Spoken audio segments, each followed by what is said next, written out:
ನಮಸ್ತೆ ವೀಕ್ಷಕರೇ, ನಮ್ಮ ಕಾದಂಬರಿ ಯೂಟ್ಯೂಬ್ ಚಾನೆಲ್ಗೆ ನಿಮಗೆಲ್ಲರಿಗೂ ಸ್ವಾಗತ. ನನ್ನ ಮದುವೆಯಲ್ಲಿ ಶಹನಾಯಿ ಮೊಳಗುತ್ತಿತ್ತು.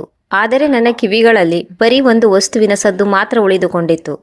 ಕಲ್ಲಿನ ಮೇಲೆ ಬಿದ್ದ ಹಳೆಯ ಚರ್ಮದ ವಸ್ತು ಅಪ್ಪಳಿಸಿದ ಸದ್ದು. ಛತ್ತರ್ಪುರದ ಆ ಫಾರ್ಮ್ ಹೌಸ್ನ ಪ್ರತಿ ಮೂಲೆಯೂ ಗುಲಾಬಿ ಮತ್ತು ಚೆಂಡು ಹೂಗಳಿಂದ ತುಂಬಿತ್ತು. ಲೈಟಿಂಗ್ ಹೇಗಿತ್ತೆಂದರೆ ಯಾವುದೋ ಸೀರಿಯಲ್ನ ಫಿನಾಲೆ ಶೂಟ್ ನಡೆಯುತ್ತಿರುವಂತೆ ಕಾಣುತ್ತಿತ್ತು. ಅಂತಹ ಆಡಂಬರದ ನಡುವೆಯೇ ನನ್ನ ತಂದೆ ನನ್ನ ಅಮ್ಮ ನೀಡಿದ ಗಿಫ್ಟನ್ನು ನನ್ನ ಕೈಯಿಂದ ಕಿತ್ತುಕೊಂಡರು ಮತ್ತು ಎಲ್ಲರ ಮುಂದೆ ಎಸೆದರು.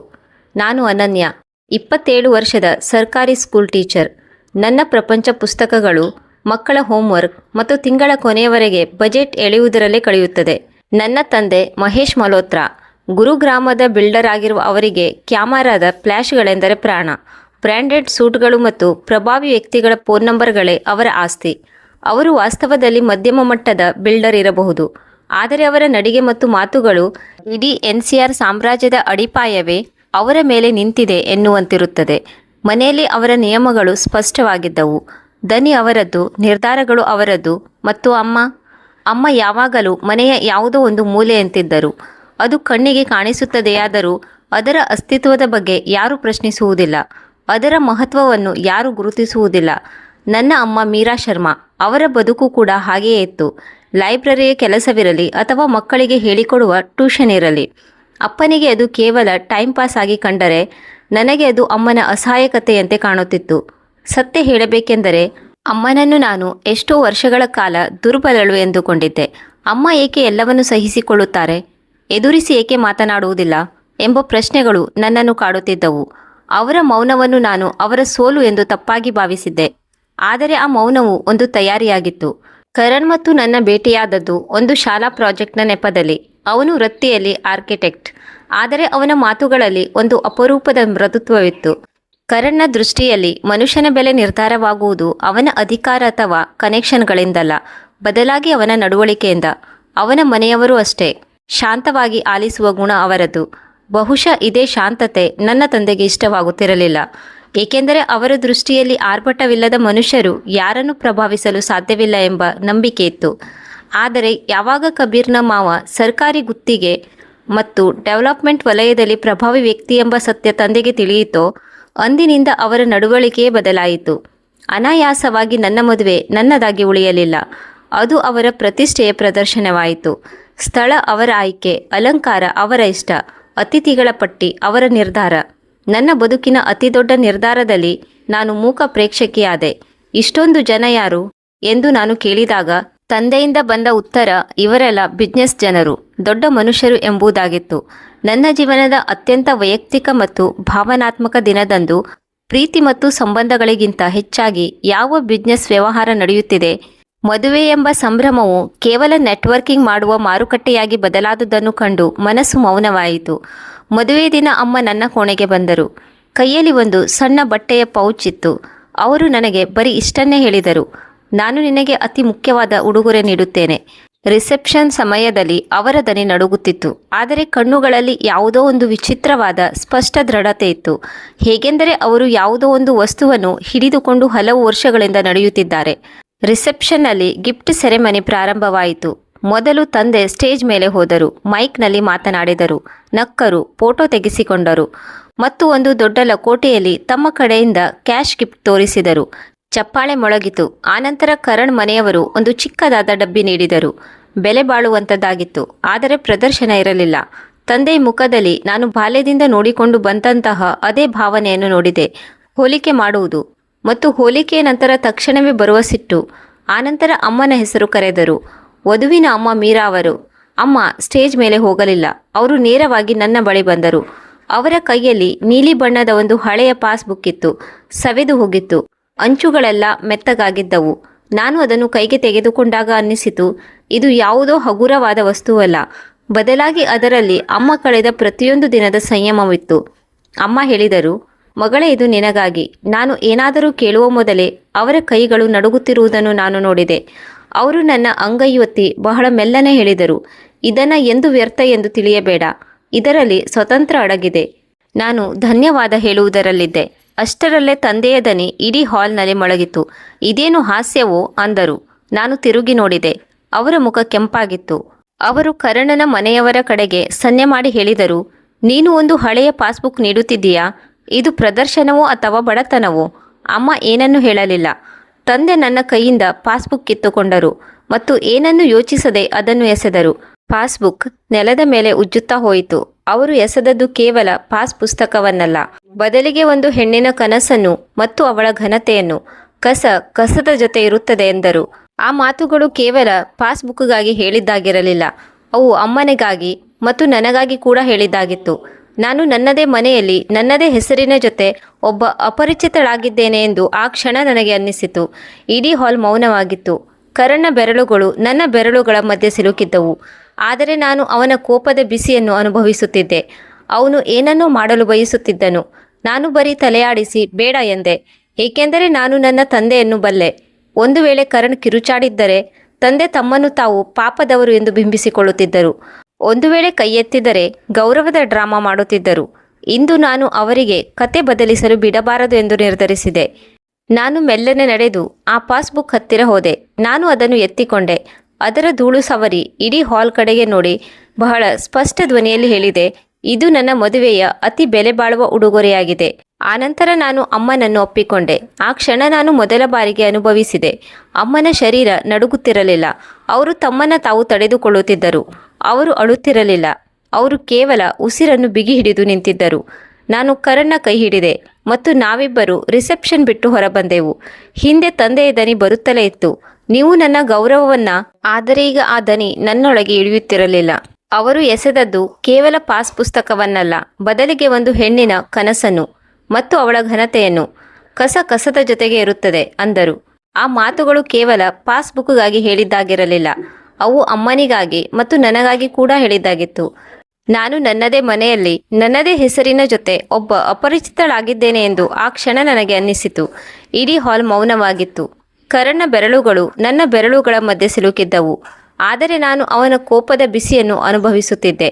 ಅವನು ಏನನ್ನೋ ಮಾಡಲು ಬಯಸುತ್ತಿದ್ದನು. ನಾನು ಬರೀ ತಲೆ ಆಡಿಸಿ ಬೇಡ ಎಂದೆ, ಏಕೆಂದರೆ ನಾನು ನನ್ನ ತಂದೆಯನ್ನು ಬಲ್ಲೆ. ಒಂದು ವೇಳೆ ಕರಣ್ ಕಿರುಚಾಡಿದ್ದರೆ ತಂದೆ ತಮ್ಮನ್ನು ತಾವು ಪಾಪದವರು ಎಂದು ಬಿಂಬಿಸಿಕೊಳ್ಳುತ್ತಿದ್ದರು. ಒಂದು ವೇಳೆ ಕೈ ಎತ್ತಿದರೆ ಗೌರವದ ಡ್ರಾಮಾ ಮಾಡುತ್ತಿದ್ದರು. ಇಂದು ನಾನು ಅವರಿಗೆ ಕತೆ ಬದಲಿಸಲು ಬಿಡಬಾರದು ಎಂದು ನಿರ್ಧರಿಸಿದೆ. ನಾನು ಮೆಲ್ಲನೆ ನಡೆದು ಆ ಪಾಸ್ಬುಕ್ ಹತ್ತಿರ ಹೋದೆ. ನಾನು ಅದನ್ನು ಎತ್ತಿಕೊಂಡೆ. ಅದರ ಧೂಳು ಸವರಿ ಇಡೀ ಹಾಲ್ ಕಡೆಗೆ ನೋಡಿ ಬಹಳ ಸ್ಪಷ್ಟ ಧ್ವನಿಯಲ್ಲಿ ಹೇಳಿದೆ, ಇದು ನನ್ನ ಮದುವೆಯ ಅತಿ ಬೆಲೆ ಬಾಳುವ ಉಡುಗೊರೆಯಾಗಿದೆ. ಆನಂತರ ನಾನು ಅಮ್ಮನನ್ನು ಅಪ್ಪಿಕೊಂಡೆ. ಆ ಕ್ಷಣ ನಾನು ಮೊದಲ ಬಾರಿಗೆ ಅನುಭವಿಸಿದೆ. ಅಮ್ಮನ ಶರೀರ ನಡುಗುತ್ತಿರಲಿಲ್ಲ. ಅವರು ತಮ್ಮನ್ನ ತಾವು ತಡೆದುಕೊಳ್ಳುತ್ತಿದ್ದರು. ಅವರು ಅಳುತ್ತಿರಲಿಲ್ಲ. ಅವರು ಕೇವಲ ಉಸಿರನ್ನು ಬಿಗಿ ಹಿಡಿದು ನಿಂತಿದ್ದರು. ನಾನು ಕರಣ್ನ ಕೈ ಹಿಡಿದೆ ಮತ್ತು ನಾವಿಬ್ಬರು ರಿಸೆಪ್ಷನ್ ಬಿಟ್ಟು ಹೊರಬಂದೆವು. ಹಿಂದೆ ತಂದೆಯ ದನಿ ಬರುತ್ತಲೇ ಇತ್ತು, ನೀವು ನನ್ನ ಗೌರವವನ್ನ. ಆದರೆ ಈಗ ಆ ದನಿ ನನ್ನೊಳಗೆ ಇಳಿಯುತ್ತಿರಲಿಲ್ಲ. ಅಂದು ರಾತ್ರಿ ನಾವು ಕರಣ್ನ ಪ್ಲಾಟ್ನಲ್ಲಿ ಕುಳಿತಿದ್ದೆವು. ನಾನು ಈಗಲೂ ಮದುವೆಯ ಉಡುಪಿನಲ್ಲೇ ಇದ್ದೆ. ಪಾಸ್ಬುಕ್ ನನ್ನ ಎದುರು ಟೇಬಲ್ ಮೇಲಿತ್ತು. ಕರಣ್ ಹೇಳಿದನು, ನೀನು ಬಯಸಿದರೆ ಇದನ್ನು ಆಮೇಲೆ ನೋಡಬಹುದು. ನಾನು ತಲೆಯಾಡಿಸಿ, ಇಲ್ಲ, ಇದರಲ್ಲಿ ಸ್ವತಂತ್ರ ಅಡಗಿದೆ ಎಂದು ಅಮ್ಮ ಹೇಳಿದ್ದಾರೆ. ಅವರು ಯಾವ ಸ್ವತಂತ್ರದ ಬಗ್ಗೆ ಮಾತನಾಡುತ್ತಿದ್ದರು ಎಂದು ನನಗೆ ತಿಳಿಯಬೇಕಿತ್ತು. ಅಷ್ಟರಲ್ಲೇ ನನ್ನ ಫೋನ್ ಬಾರಿಸಿತು. ಅದರಲ್ಲಿ ಅಮ್ಮನ ಚಿಕ್ಕದಾದ ಮೆಸೇಜ್ ಇತ್ತು, ನಾಳೆ ಬೆಳಿಗ್ಗೆ ಹಳೆಯ ಶಾಖೆಗೆ ಹೋಗು, ಪಾಸ್ಬುಕ್ ತೋರಿಸು, ಮ್ಯಾನೇಜರ್ ಪ್ರಕಾಶ್ ಅಯ್ಯರ್ ಅವರು ಎಲ್ಲವನ್ನೂ ತಿಳಿ ಹೇಳುತ್ತಾರೆ. ಮತ್ತು ಮಗಳೇ, ಇದನ್ನು ಎಂದು ಬಿಟ್ಟು ಕೊಡಬೇಡ. ನಾನು ಪಾಸ್ಬುಕ್ ಕೈಗೆ ತೆಗೆದುಕೊಂಡೆ ಮತ್ತು ಮೊದಲ ಬಾರಿಗೆ ನನಗೆ ಅನ್ನಿಸಿತು, ಯಾವ ವಸ್ತುವಿಂದ ಎಲ್ಲರ ಮುಂದೆ ಕಸವಾಯಿತೋ ಅದೇ ಬಹುಶಃ ನನ್ನ ಜೀವನದ ಅತಿದೊಡ್ಡ ತಿರುವಾಗಿರಬಹುದು ಎಂದು ನನಗೆ ಅನಿಸಿತು. ನಾನು ಮತ್ತು ಕರಣ್ ಹಳೆಯ ಬ್ಯಾಂಕ್ ಶಾಖೆಯ ಹೊರಗೆ ನಿಂತಿದ್ದೆವು. ಕಟ್ಟಡ ಹಳೆಯದಾಗಿತ್ತು. ಕಲ್ಲಿನ ಪಿಲ್ಲರ್ಗಳು, ಹಿತ್ತಾಳೆಯ ಪ್ಲೇಟ್ ಮತ್ತು ಒಳಗಡೆ ಅದೇ ಹಳೆಯ ಹಣ, ಕಾಗದ, ಕಟ್ಟಿಗೆ ಮತ್ತು ಎಸಿಯ ತಣ್ಣನೆಯ ಪರಿಮಳವಿತ್ತು. ನಾನು ಕೌಂಟರ್ ಮೇಲೆ ಪಾಸ್ಬುಕ್ ಇಟ್ಟೆ. ಟೆಲ್ಲರ್ ಅದನ್ನು ಹೇಗೆ ನೋಡಿದನೆಂದರೆ ಯಾವುದೋ ಒಂದು ಮಗು ಟೈಪ್ ರೈಟರ್ ನೋಡಿದಂತೆ. ಅಚ್ಚರಿಯಿಂದ ಅವನು ಅಕೌಂಟ್ ನಂಬರ್ ಕಂಪ್ಯೂಟರ್ನಲ್ಲಿ ಹಾಕಿದನು ಮತ್ತು ಅವನ ಮುಖ ಬದಲಾಯಿತು. ಅವನು ಒಮ್ಮೆ ನನ್ನ ಕಡೆ ನೋಡಿದನು, ಮತ್ತೊಮ್ಮೆ ಸ್ಕ್ರೀನ್ ಕಡೆ ನೋಡಿ ಆಶ್ಚರ್ಯಚಕಿತನಾದನು. ಅವನ ಬೆರಳುಗಳು ನಿಂತವು. ಮ್ಯಾಮ್, 1 ನಿಮಿಷ ಅಂದನು ಮತ್ತು ಉತ್ತರ ಕೇಳಿಸಿಕೊಳ್ಳದೆ ಒಳಗಡೆ ಹೊರಟು ಹೋದನು. ನಾನು ಕರಣ್ ಕಡೆ ನೋಡಿದೆ. ಅವನ ಹುಬ್ಬುಗಳು ಗಂಟಿಕ್ಕಿದವು. ಅವನು ಮೆಲ್ಲನೆ ಹೇಳಿದನು, ಇದು ನಾರ್ಮಲ್ ಎಂದು ಅನ್ನಿಸುತ್ತಿಲ್ಲ. ನನಗೂ ಅದೇ ಅನ್ನಿಸಿತು. ಬಹುಶಃ ಏನೋ ಒಂದು ತಪ್ಪಾಗಿರಬಹುದು ಅಥವಾ ಏನಾದರೂ ಒಳ್ಳೆಯದಾಗಿರಬಹುದು. ಕೆಲವು ನಿಮಿಷಗಳಲ್ಲಿ ಒಬ್ಬ ವ್ಯಕ್ತಿ ಹೊರಗೆ ಬಂದನು. ಬಿಳಿ ಕೂದಲು, ಸಾಧಾರಣ ಶೂಟ್ ಮುಖದಲ್ಲಿ ಎಂತಹ ಒಂದು ಸಂಯಮವಿತ್ತೆಂದರೆ ಅವರು ಕೆಟ್ಟ ಸುದ್ದಿಯನ್ನು ಕೂಡ ಬಹಳ ಶಾಂತವಾಗಿ ಹೇಳಬಲ್ಲರು ಎನ್ನುವಂತಿದ್ದರು. ಅವರು ಪಾಸ್ಬುಕ್ ಎತ್ತಿಕೊಂಡರು ಮತ್ತು ನನ್ನ ಹೆಸರು ಕೇಳಿದರು. ನಂತರ ಸ್ವಲ್ಪ ನಿಂತು ಹೇಳಿದರು, ನೀವು ಒಳಗಡೆ ಬನ್ನಿ, ಪ್ರೈವೇಟ್ ಕ್ಯಾಬಿನ್ಗೆ. ಆ ಕ್ಯಾಬಿನ್ನಲ್ಲಿ ಕಾರ್ಪೆಟ್ ಇತ್ತು, ಚರ್ಮದ ಕುರ್ಚಿಗಳಿದ್ದವು ಮತ್ತು ಗೋಡೆಯ ಮೇಲೆ ಹಳೆಯ ಇಂಡಿಯಾ ಮ್ಯಾಪ್ನ ಫ್ರೇಮಿಂಗ್ ಇತ್ತು. ಅವರು ಕಂಪ್ಯೂಟರ್ನಲ್ಲಿ ಏನನ್ನೋ ಟೈಪ್ ಮಾಡಿದರು ಮತ್ತು ನನ್ನನ್ನು ಗಮನವಿಟ್ಟು ನೋಡಿದರು. ನಿಮಗೆ ಇದು ಏನು ಎಂದು ತಿಳಿದಿದೆಯೇ? ನಾನು ಹೇಳಿದೆ, ಪಾಸ್ಬುಕ್. ಅಮ್ಮ ಗಿಫ್ಟ್ ನೀಡಿದ್ದಾರೆ. ಅವರು ಹಗುರವಾಗಿ ನಕ್ಕರು. ಆದರೆ ಆ ನಗು ಖುಷಿಯದ್ದಲ್ಲ, ಗಂಭೀರತೆಯದ್ದಾಗಿತ್ತು.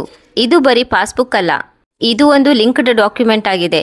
ಅವರು ಸ್ಕ್ರೀನ್ ನನ್ನ ಕಡೆ ತಿರುಗಿಸಿದರು ಮತ್ತು ಸ್ಕ್ರೀನ್ ಮೇಲೆ ಬಂದ ನಂಬರ್ ನೋಡಿ ನನ್ನ ಗಂಟಲಲ್ಲಿ ಏನೋ ಸಿಲುಕಿಕೊಂಡಂತಾಯಿತು. ಇಷ್ಟೊಂದು? ನಾನು ಬರೀ ಇಷ್ಟನ್ನೇ ಹೇಳಲು ಸಾಧ್ಯವಾಯಿತು.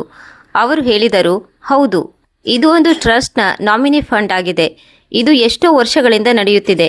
ನಿಮ್ಮ ಅಮ್ಮ ಮೀರಾ ಶರ್ಮಾ ಅಲ್ಲ, ರೆಕಾರ್ಡ್ನಲ್ಲಿ ಮೀರಾ ವರ್ಮಾ ಇದೆ.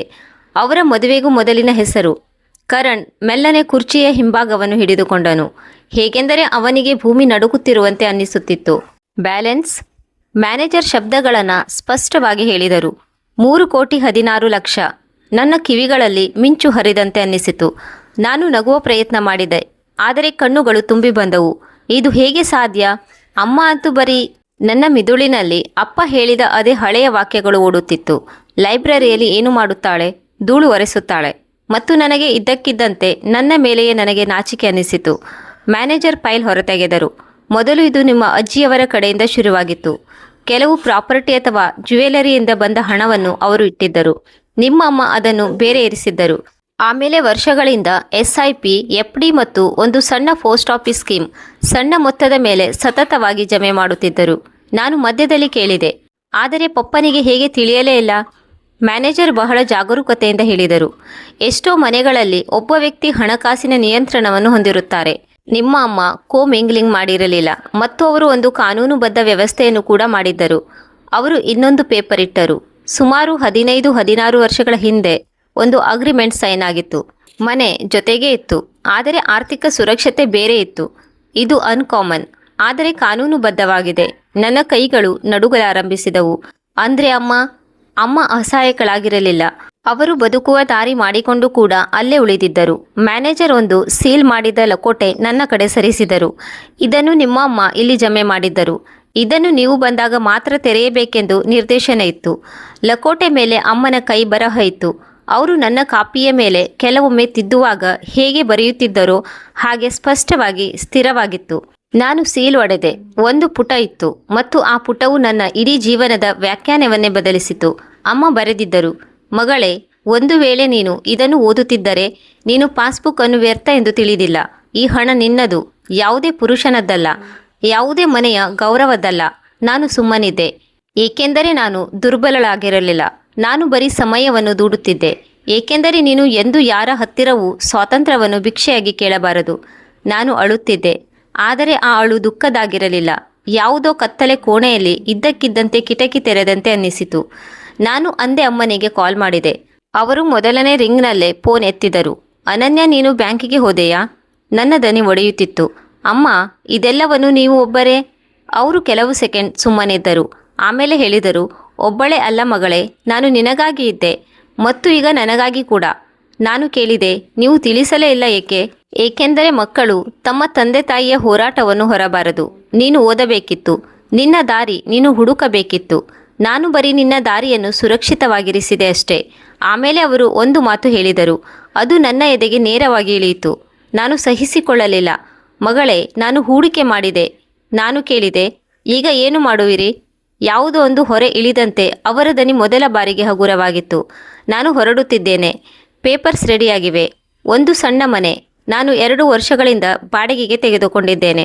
ಬರೀ ನಿನ್ನ ಮದುವೆ ಮುಗಿಯುವುದನ್ನೇ ಕಾಯುತ್ತಿದ್ದೆ, ಏಕೆಂದರೆ ನಿನ್ನನ್ನು ಸುರಕ್ಷಿತವಾಗಿಡಬೇಕೆಂದು. ನಾನು ಫೋನ್ ಕಟ್ ಮಾಡಿದಾಗ ನನ್ನ ಕೈಗಳು ತಣ್ಣಗಾಗಿದ್ದವು, ಆದರೆ ಹೃದಯ ಮೊದಲ ಬಾರಿಗೆ ಬೆಚ್ಚಗಿತ್ತು. ಕರಣ್ ನನ್ನ ಕೈ ಹಿಡಿದುಕೊಂಡನು. ಅವನು ಹೇಳಿದನು, ನಾನು ಇಲ್ಲಿಯವರೆಗೆ ನೋಡಿದವರಲ್ಲಿ ನಿಮ್ಮಮ್ಮ ಎಲ್ಲರಿಗಿಂತ ಬಲಿಷ್ಠ ಮಹಿಳೆಯಾಗಿದ್ದಾರೆ.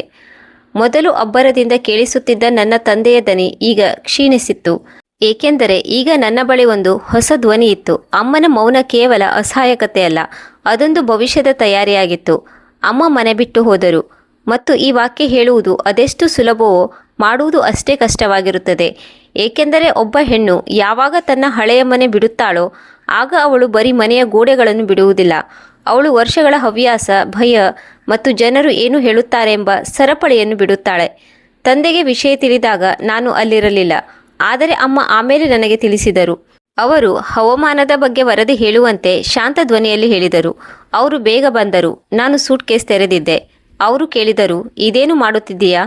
ನಾನು ಹೇಳಿದೆ, ನಾನು ಹೋಗುತ್ತಿದ್ದೇನೆ. ತಂದೆ ನಗುತ್ತಾ ಹೇಳಿರಬಹುದು. ಆ ನಗುವನ್ನು ನಾನು ಬಾಲ್ಯದಿಂದ ಗುರುತಿಸುತ್ತಿದ್ದೆ. ನೀನು ಹೋಗುತ್ತಿದ್ದೀಯಾ? ಯಾರ ಹಣದಿಂದ? ನಿನ್ನ ಹತ್ತಿರ ತಾನೇ ಏನಿದೆ? ಅಮ್ಮ ಬರೀ ಒಂದು ವಾಕ್ಯ ಹೇಳಿದರು, ನೀವು ಎಂದು ಕೇಳಲೇ ಇಲ್ಲವಲ್ಲ. ಮತ್ತು ಈ ವಾಕ್ಯವು ಒಂದು ಏಟಿಗಿಂತ ತೀಕ್ಷ್ಣವಾಗಿತ್ತು. ಏಕೆಂದರೆ ಕೇಳುವುದೆಂದರೆ ಬರೀ ಒಂದು ಪ್ರಶ್ನೆ ಅಲ್ಲ, ಅದು ಗಮನ ನೀಡುವುದು, ಗೌರವ ನೀಡುವುದು. ಅದನ್ನು ನನ್ನ ತಂದೆ ಎಂದು ನೀಡಲೇ ಇಲ್ಲ. ಮದುವೆಯ 2 ವಾರಗಳ ನಂತರ ತಂದೆ ನಮ್ಮ ಮನೆಗೆ ಬಂದರು. ಕೈಯಲ್ಲಿ ಹೂವು, ಮುಖದಲ್ಲಿ ಸುಳ್ಳು ಮೃದುತ್ವ. ಅಂದು ಕರಣ್ನ ಕುಟುಂಬದ ಒಬ್ಬ ಸಂಬಂಧಿಯು ಕೂಡ ಬಂದಿದ್ದರು. ತಂದೆ ಬಾಗಿಲ ಬಳಿ ನಿಂತು ಹೇಳಿದರು, ನಾನು ಕ್ಷಮೆ ಕೇಳಲು ಬಂದಿದ್ದೇನೆ. ನಾನು ಬಹಳ ಶಾಂತವಾಗಿ ಕೇಳಿದೆ, ಯಾವ ವಿಷಯಕ್ಕೆ? ಅವರು 1 ಸೆಕೆಂಡ್ ಸುಮ್ಮನಾದರು ಮತ್ತು ನನಗೆ ಅರ್ಥವಾಯಿತು. ಅವರ ಕ್ಷಮೆಯೂ ಕೂಡ ಅವರ ಸ್ಕ್ರಿಪ್ಟ್ನ ಒಂದು ಭಾಗ ಅಷ್ಟೇ, ಪಶ್ಚಾತ್ತಾಪದಲ್ಲ. ಆಮೇಲೆ ಅವರು ಹೇಳಿದರು, ಅಂದು ನಾನು ಸ್ವಲ್ಪ ಅತಿಯಾಗಿ ಕುಡಿದಿದ್ದೆ ಮತ್ತು ಹೇಗಿದ್ದರೂ ಇದೆಲ್ಲ ಮನೆಯೊಳಗಿನ ಮಾತುಗಳು. ನೀವುಗಳು ನನ್ನ ಜೊತೆ ಕುಳಿತು ಈ ತಪ್ಪು ತಿಳುವಳಿಕೆ ದೂರ ಮಾಡಿಸಿಬಿಡಿ. ಕರಣ್ ಮುಂದೆ ಬಂದು ಹೇಳಿದನು, ಇದರಲ್ಲಿ ತಪ್ಪು ತಿಳುವಳಿಕೆ ಇರಲಿಲ್ಲ ಅಂಕಲ್, ನಾವೆಲ್ಲರೂ ನೋಡಿದ್ದೇವೆ. ಆನಂತರ ಕರಣ್ನ ಸಂಬಂಧಿಕರು ಬಹಳ ಸ್ಪಷ್ಟ ಶಬ್ದಗಳಲ್ಲಿ ಹೇಳಿದರು, ಯಾವ ಮನುಷ್ಯನಿಗೆ ತನ್ನ ಪತ್ನಿ ಮತ್ತು ಮಗಳ ಗೌರವದ ಕಾಳಜಿ ಇರುವುದಿಲ್ಲವೋ ಅವನ ಜೊತೆ ನಾವು ಕೆಲಸ ಮಾಡುವುದಿಲ್ಲ. ತಂದೆಯ ಮುಖದಲ್ಲಿ ನಾನು ಮೊದಲ ಬಾರಿಗೆ ಅಸಹಾಯಕತೆ ನೋಡುತ್ತಿದ್ದೆ. ಈ ಅಸಹಾಯಕತೆಯನ್ನು ಅವರು ತಮ್ಮ ಜೀವನವಿಡೀ ಇತರರಲ್ಲಿ ಹುಟ್ಟುಹಾಕುತ್ತಿದ್ದರು. ಅದು ಇಂದು ಅವರ ಒಳಗಿತ್ತು. ಅವರು ನನ್ನ ಕಡೆ ನೋಡಿ ಹೇಳಿದರು, ನೀನು ನನ್ನನ್ನು ಎಲ್ಲರ ಮುಂದೆ ಸಣ್ಣವನನ್ನಾಗಿ ಮಾಡಿಬಿಟ್ಟೆ. ನಾನು ಹೇಳಿದೆ, ಪಪ್ಪ, ನೀವೇ ನಿಮ್ಮನ್ನು ಸಣ್ಣವರನ್ನಾಗಿ ಮಾಡಿಕೊಂಡಿದ್ದೀರಿ. ನಾನು ಈಗ ಕೇವಲ ಅದನ್ನು ಮುಚ್ಚಿಡುವುದನ್ನು ನಿಲ್ಲಿಸಿದೆ ಅಷ್ಟೇ. ಅಂದು ರಾತ್ರಿ ತಂದೆ ಬೆದರಿಕೆ ಹಾಕಿದರು, ನಾನು ನಿನ್ನನ್ನು ಆಸ್ತಿಯಿಂದ ಹೊರಹಾಕುತ್ತೇನೆ. ಈ ಹಿಂದೆ ಆಗಿದ್ದರೆ ಈ ಮಾತುಗಳು ನನ್ನ ಪಾಲಿಗೆ ಭಯ ಹುಟ್ಟಿಸುತ್ತಿದ್ದವು. ಆದರೆ ಈಗ ಇದು ಕೇವಲ ಒಂದು ದನಿಯಾಗಿತ್ತು. ಅದು ಗಾಳಿಯಲ್ಲಿ ತೇಲಿ ಹೋಗುತ್ತದೆ. ನಾನು ಬಹಳ ಮೆಲ್ಲನೆ ಹೇಳಿದೆ, ಈಗ ನನಗೆ ನಿಮ್ಮ ಆಸ್ತಿ ಬೇಡ, ನನಗೆ ನಿಮ್ಮ ಅನುಮೋದನೆ ಬೇಡ, ಮತ್ತು ಎಲ್ಲಕ್ಕಿಂತ ಮುಖ್ಯವಾಗಿ ನನಗೆ ನಿಮ್ಮ ಅನುಮತಿ ಬೇಡ. ನಾನು ಫೋನ್ ಕಟ್ ಮಾಡಿದೆ ಮತ್ತು ನನ್ನ ಕೈಗಳು ನಡುಗುತ್ತಿದ್ದವು. ಆದರೆ ಹೃದಯ ನಡುಗುತ್ತಿರಲಿಲ್ಲ, ಏಕೆಂದರೆ ನಾನು ನನ್ನ ಮೊದಲ ಮಿತಿಯನ್ನು ಎಳೆದು ಬಿಟ್ಟಿದ್ದೆ ಮತ್ತು ಪ್ರಪಂಚ ಅಂತ್ಯವಾಗಿರಲಿಲ್ಲ. ಅಮ್ಮ ಕೆಲವು ತಿಂಗಳುಗಳಲ್ಲಿ ತಮ್ಮನ್ನು ತಾವು ಗುರುತಿಸಿಕೊಂಡರು. ಅವರು ಕೂದಲು ಕತ್ತರಿಸಿಕೊಂಡರು. ಅದನ್ನು ತಂದೆ ಎಂದು ಇಷ್ಟಪಡುತ್ತಿರಲಿಲ್ಲ. ಅವರು ಮನೆಗೆ ಹಳದಿ ಬಣ್ಣ ಹಚ್ಚಿದರು. ಇದನ್ನು ತಂದೆ ಅಸಹ್ಯ ಎಂದು ಕರೆಯುತ್ತಿದ್ದರು. ಅವರು ಲೈಬ್ರರಿಯಲ್ಲಿ ಮತ್ತೆ ಸಮಯ ಕಳೆಯಲು ಪ್ರಾರಂಭಿಸಿದರು. ಈ ಬಾರಿ ಅನಿವಾರ್ಯತೆಯಿಂದಲ್ಲ, ಖುಷಿಯಿಂದ. ಮತ್ತು ಒಂದು ದಿನ ಅವರು ಹೇಳಿದರು, ನಾನು ನನ್ನ ಕಥೆಯನ್ನು ಬರೆಯುತ್ತಿದ್ದೇನೆ. ನಾನು ಕೇಳಿದೆ, ಯಾರಿಗಾಗಿ? ಅವರು ಉತ್ತರ ನೀಡಿದರು, ಮೌನವಾಗಿರುವುದು ಸೋಲು ಎಂದು ಯಾರು ಯೋಚಿಸುತ್ತಾರೋ ಅಂಥ ಹೆಣ್ಣು ಮಕ್ಕಳಿಗಾಗಿ. ಮೌನವಾಗಿರುವುದು ಕೆಲವೊಮ್ಮೆ ಒಂದು ತಂತ್ರವೂ ಆಗಿರಬಹುದು ಎಂದು ನಾನು ಅವರಿಗೆ ಹೇಳಲು ಬಯಸುತ್ತೇನೆ. ಜನರು ನನ್ನಲ್ಲಿ ಕೇಳಿದರು, ಈಗ ನೀನು ಈ ಹಣವನ್ನು ಏನು ಮಾಡುವೆ? 3 ಕೋಟಿ, ವಿದೇಶ, ದೊಡ್ಡ ಗಾಡಿ, ದೊಡ್ಡ ಮನೆ. ಈ ರೀತಿಯಾಗಿ ಈ ಮೊತ್ತ ಜನರ ಮಿದುಳಿನಲ್ಲಿ ಒಂದು ಫಿಲ್ಮ್ ತಯಾರಿಸಿ ಬಿಡುತ್ತದೆ. ಆದರೆ ಅಮ್ಮನ ವಾಕ್ಯ ನನಗೆ ನೆನಪಿತ್ತು, ಸ್ವಾತಂತ್ರ್ಯವನ್ನು ಭಿಕ್ಷೆಯಾಗಿ ಕೇಳಬಾರದು.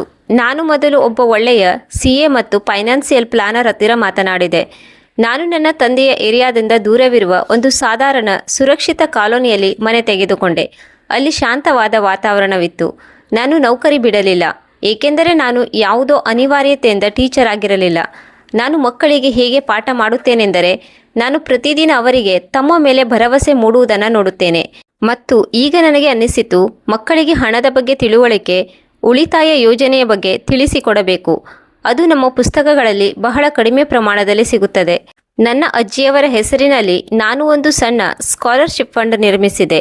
ಪ್ರತಿ ವರ್ಷ ಕೆಲವು ಮಕ್ಕಳ ಫೀಸ್, ಪುಸ್ತಕ ಮತ್ತು ಯೂನಿಫಾರ್ಮ್ಗಾಗಿ. ತಂದೆಯ ನೆಟ್ವರ್ಕ್ ಕೂಡ ಬದಲಾಯಿತು. ಯಾವುದೇ ಸುದ್ದಿ ಆಗಲಿಲ್ಲ, ಯಾವುದೇ ವೈರಲ್ ವಿಡಿಯೋ ಆಗಲಿಲ್ಲ. ಕಾಲ್ಗಳು ಕಡಿಮೆಯಾದವು, ಮೀಟಿಂಗ್ಗಳು ಮುಂದಕ್ಕೆ ಹೋದವು. ಜನರ ದನಿಯಲ್ಲಿ ಆ ಆತ್ಮೀಯತೆ ಉಳಿಯಲಿಲ್ಲ ಮತ್ತು ತಂದೆ ಮೊದಲ ಬಾರಿಗೆ ಅನುಭವಿಸಿದರು, ಪ್ರದರ್ಶನ ಹೆಚ್ಚು ಕಾಲ ಉಳಿಯುವುದಿಲ್ಲ. ಏಕೆಂದರೆ ಪ್ರದರ್ಶನವನ್ನು ಜನರು ಅದು ಎಲ್ಲಿಯವರೆಗೆ ಲಾಭ ನೀಡುತ್ತದೋ ಅಲ್ಲಿಯವರೆಗೆ ಮಾತ್ರ ಸಹಿಸಿಕೊಳ್ಳುತ್ತಾರೆ. ಒಂದು ದಿನ ಅಮ್ಮ ನನ್ನ ಮನೆಗೆ ಬಂದರು. ನಾವಿಬ್ಬರು ಕಿಚನ್ನಲ್ಲಿ ಚಹಾ ಮಾಡುತ್ತಿದ್ದೆವು. ನಾನು ಅವರ ಕಡೆಗೆ ನೋಡಿದೆ. ಅವರು ಅದೇ ಅಮ್ಮ ಆಗಿದ್ದರು, ಆದರೆ ವಿಭಿನ್ನವಾಗಿ ಕಾಣುತ್ತಿದ್ದರು. ಹಲವು ವರ್ಷಗಳಿಂದ ಅವರ ಹೆಗಲ ಮೇಲಿದ್ದ ಭಾರವನ್ನು ಇಳಿಸಿಕೊಂಡವರಂತೆ ಕಾಣುತ್ತಿದ್ದರು. ನಾನು ಹೇಳಿದೆ, ಅಮ್ಮ, ನನಗೆ ಒಂದು ಮಾತು ತಿಳಿಸಿ. ಅಂದು ಪಪ್ಪ ಪಾಸ್ಬುಕ್ ಎಸೆದಾಗ ನಿಮಗೆ ಭಯವಾಗಲಿಲ್ವೇ? ಅಮ್ಮ ಚಹಾದ ಕೆಟಲಿರಿಸಿದರು ಮತ್ತು ಬಹಳ ಶಾಂತವಾಗಿ ಹೇಳಿದರು, ಭಯವಾಗಿತ್ತು, ಆದರೆ ಅದಕ್ಕಿಂತ ದೊಡ್ಡದಾದ ನಂಬಿಕೆ ಇತ್ತು. ಒಂದು ವೇಳೆ ನಾನು ಇಂದು ಕೂಡ ಸೋತು ಹೋದರೆ ನಾನು ನಿನಗೆ ಅದೇ ಮೌನವನ್ನು ಕಲಿಸಿಕೊಡುತ್ತಿದ್ದೆ. ಆ ಮೌನದಲ್ಲಿ ನಾನು ನನ್ನನ್ನೇ ಕಳೆದುಕೊಂಡಿದ್ದೆ. ಆದರೆ ನೀನು ಅದರಲ್ಲಿ ಕಳೆದು ಹೋಗುವುದು ನನಗೆ ಇಷ್ಟವಿರಲಿಲ್ಲ. ನಾನು ಪಾಸ್ಬುಕ್ ಎತ್ತಿಕೊಂಡೆ. ಈಗ ಆ ಪಾಸ್ಬುಕ್ ಬರೀ ಹಣ ಕಾಗದವಾಗಿರಲಿಲ್ಲ, ಅದು ಒಂದು ಸಾಕ್ಷಿಯಾಗಿತ್ತು. ಪ್ರೀತಿ ಕೇವಲ ಮಾತನಾಡುವುದರಲ್ಲಿ ಇರುವುದಿಲ್ಲ, ಮೆಲ್ಲ ಮೆಲ್ಲಗೆ ಸತತವಾಗಿ ಯಾವುದೇ ಚಪ್ಪಾಳೆ ಇಲ್ಲದೆ ಮುನ್ನೋಗುತ್ತದೆ. ಇಂದಿಗೂ ಆ ಪಾಸ್ಬುಕ್ ನನ್ನ ಮನೆಯಲ್ಲಿದೆ. ಈ ಕಥೆಯ ಪಾಠವೇನೆಂದರೆ, ಕೆಲವು ಜನರು ನಿಮ್ಮನ್ನು ಸಣ್ಣವರನ್ನಾಗಿ ಮಾಡಲು ಜೋರಾಗಿ ಮಾತನಾಡುತ್ತಾರೆ ಮತ್ತು ಕೆಲವು ಜನರು ದನಿ ಮಾಡದೆ ನಿಮಗಾಗಿ ಗೌರವವನ್ನು ಕೂಡಿಡುತ್ತಾರೆ. ಯಾವಾಗ ನೀವು ನಿಜವಾಗಿಯೂ ಸ್ವತಂತ್ರರಾಗುತ್ತೀರಿ, ಆಗ ನಮ್ಮಲ್ಲಿದ್ದ ಅತಿ ದೊಡ್ಡ ಸೇಡು ಅದು ಸೇಡಾಗಿ ಉಳಿಯುವುದಿಲ್ಲ, ಅದು ಬರೀ ಒಂದು ಶಾಂತ ನಿರ್ಧಾರವಾಗಿ ಬದಲಾಗುತ್ತದೆ. ನಾನು ನನಗೆ ಮಿತಿಯನ್ನು ಹಾಕಿಕೊಂಡೆ, ಏಕೆಂದರೆ ನಿಜವಾದ ಗೆಲುವು ಅಲ್ಲಿಂದಲೇ ಪ್ರಾರಂಭವಾಗುತ್ತದೆ. ಅಲ್ಲಿ ನೀವು ಸಹಿಸುವುದನ್ನು ಬಿಟ್ಟು ನಿಮ್ಮಿಷ್ಟದ ಜೀವನವನ್ನು ಆರಿಸಿಕೊಳ್ಳುವುದನ್ನು ಪ್ರಾರಂಭಿಸುತ್ತೀರಿ. ಈ ಕತೆ ಇಷ್ಟವಾಗಿದ್ದರೆ ಇದಕ್ಕೊಂದು ಲೈಕ್ ಕೊಡಿ, ಕಮೆಂಟ್ ಮಾಡಿ, ಶೇರ್ ಮಾಡಿ ಮತ್ತು ಸಬ್ಸ್ಕ್ರೈಬ್ ಮಾಡುವುದನ್ನು ಮರೆಯಬೇಡಿ. ಇನ್ನೊಂದು ಸುಂದರವಾದ ಕಥೆಯೊಂದಿಗೆ ಮತ್ತೆ ಭೇಟಿಯಾಗೋಣ. ಅಲ್ಲಿಯವರೆಗೂ ಖುಷಿಯಾಗಿರಿ. ಧನ್ಯವಾದಗಳು.